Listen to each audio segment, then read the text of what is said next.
Hey everyone, Mark here from Muscle Building Shorts. Today I want to talk to you about the safe approach to working with resistance bands. Now stop me if you've heard this one before. The other day I was working out with a resistance band when suddenly it hit me. So true story, did happen a couple of years ago. I was working out with resistance bands, doing a rear delt exercise, working back here, pulling the band towards me like this. It did snap, knocked my glasses clean off my face, hit me in a few areas right around the eye. Really felt like it got me right on the eye itself. I literally came within a millimeter or two of losing my eyesight in that eye, and it took a good month to heal. If you're a little bit of squeamish, you might want to look away for a second. I can just show you what the damage looked like on the day of the accident. Yeah, not good. So anyway, with that in mind, I'd like to share some safety tips for working out with resistance bands. If you do want to work with them, they are a great addition to anybody's gym, especially if you're traveling and you want to have something lightweight that you can bring with you so that you can get in some exercise while you're out on the road. So first of all, here are some do's and don'ts. Don't buy resistance bands from Amazon unless you really know the brand and know the quality. A lot of the resistance band packages that you see on Amazon, they're coming in from China. They make them very cheap, very affordable.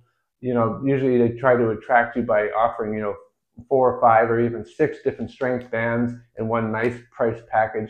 Well, there's a reason why it's so cheap. Definitely, if you have the opportunity to go to a place in your area that specializes in selling gym equipment, they'll usually have really high quality bands like this one I have here. I've had this one for years, and even though it's got a little bit of discoloring in it, that's simply being transferred from stuff that I've tied off to. There's no rips or tears on this. And speaking of, every time you're going to be working out with the resistance band, make sure you do inspect them. Look for those, little nicks or cuts, a little bit of abrasions there, anything that could be creating a weak spot when you're using that band. As soon as you see something like that, discard the band, go out and buy yourself some new ones. Safety first, right? The next thing you want to do is you want to make sure that whenever you perform exercises with the bands, you're never doing any exercise which is going to bring the band towards you under tension or in front of your upper body. It could even be going crossways, because you never know. Even with a good quality band, you never know. It could be a bad defect one day in the factory when they made them. If it's ever going to be breakage, you definitely don't want that breakage to be happening somewhere in front of you here. With that in mind, I'm going to show you a few alternatives or different approaches to using a resistance band, keeping safety in mind first. So when selecting an anchor point, don't just slip something over an anchor point like this. You definitely want to tie off. So you might want to tie off to a bar here, or mid area, or lower area. So we're going to start off with a few exercises you can do. First, we're going to start off by tying off to a low area. So a lot of times I see people using a resistance band to work their biceps. What they'll do is they'll step on the band and then they'll pull it up like this. Of course, the band's under tension and you're bringing it up towards the face, which is very dangerous. So what I recommend is that you tie it off to a low anchor point, grab a hold of the band, step away from it so you have the band behind you. You got tension on the bicep already. Now, if you step forward with your left leg when you're doing the right bicep, that's not too bad, but you can still maybe get, if the band should snap, could come up this way. So what I would suggest actually is, even though you're working out with the right arm, to step forward with the right leg and have your head facing towards the left, totally opposite from where the tension is coming from. And then you can just pull the band in front of you like that. It's not even in front of you, it's to the side. And even at its most tension point, the tension direction is still going that way. You're facing this way. So a very safe approach to doing bicep curls with a resistance band. Another exercise you can do, having a low anchor tie-off point, is working the side delts. Now, I see a lot of people doing side delts with cables and whatnot, where they're pulling on an angle and they'll bring the arm up in front of them. Now, with the tension band, of course, we're thinking safety. Should this break at all, most of the tension is going in that direction like that. But the top of the band here could easily, in that path, should it break, come up in front of the body. The safer method would be to actually have this behind your body. And now you can do your your side shoulder lateral raise, and all the tension is working behind you. There's absolutely no chance a broken band is going to come and hit your face. It's just going to go that way. So next we're going to be working on the tricep muscles.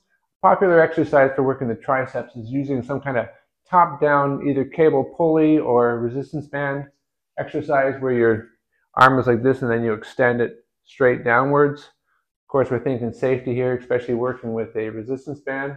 Better to have the tension coming from behind you, so you can be doing this kind of thing. You can actually even walk away a little bit to create a little extra tension to start off with, and then pull that way. Of course, this isn't 100% safety because if the band should snap, you will get hit in the back there. Going back to our low pulley, this is actually a little bit safer that when we do the extension, should there be an issue with the band and it breaks at all, it's more than likely going to go in the upward direction as opposed to coming right directly at us. So now moving on to working the chest muscles. Now, part of the way we can engage the pecs is to bring the arm in front of our bodies.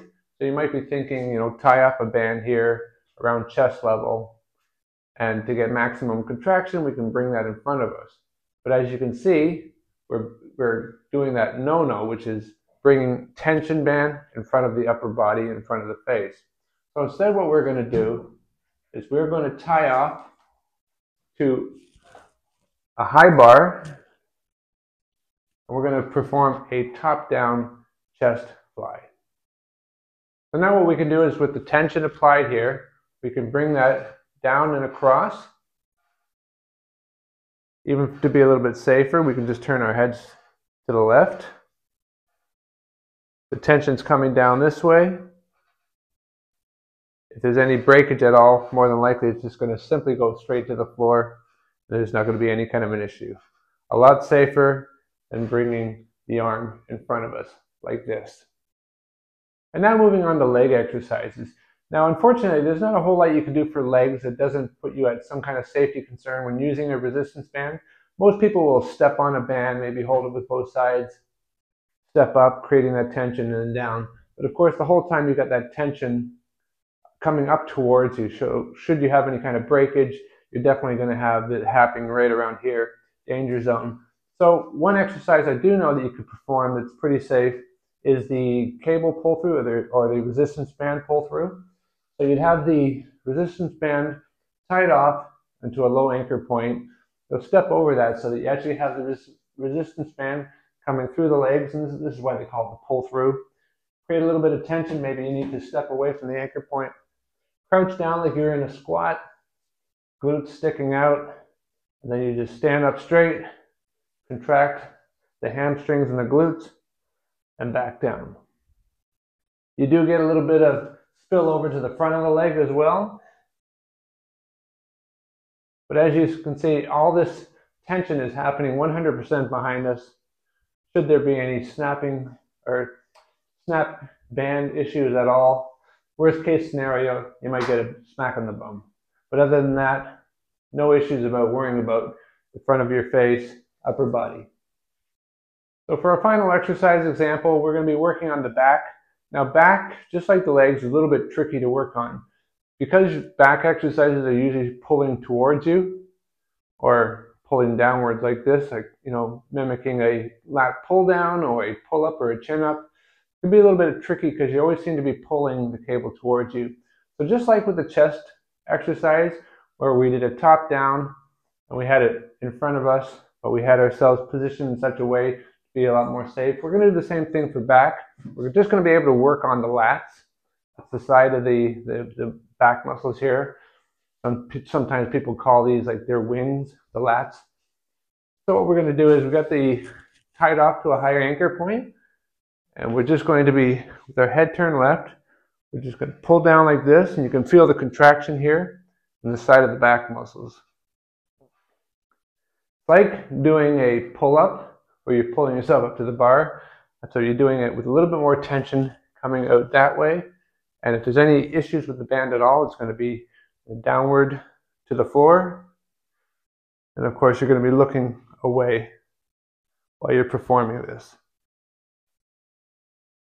So at the very least, I hope this video will help you think safety first whenever using resistance bands. There's no reason why you should eliminate them out of your routine altogether. It's just, have a safe approach to it. High quality band, always check the quality, and pick exercises that put you at the least amount of risk. Anyway, thanks for watching.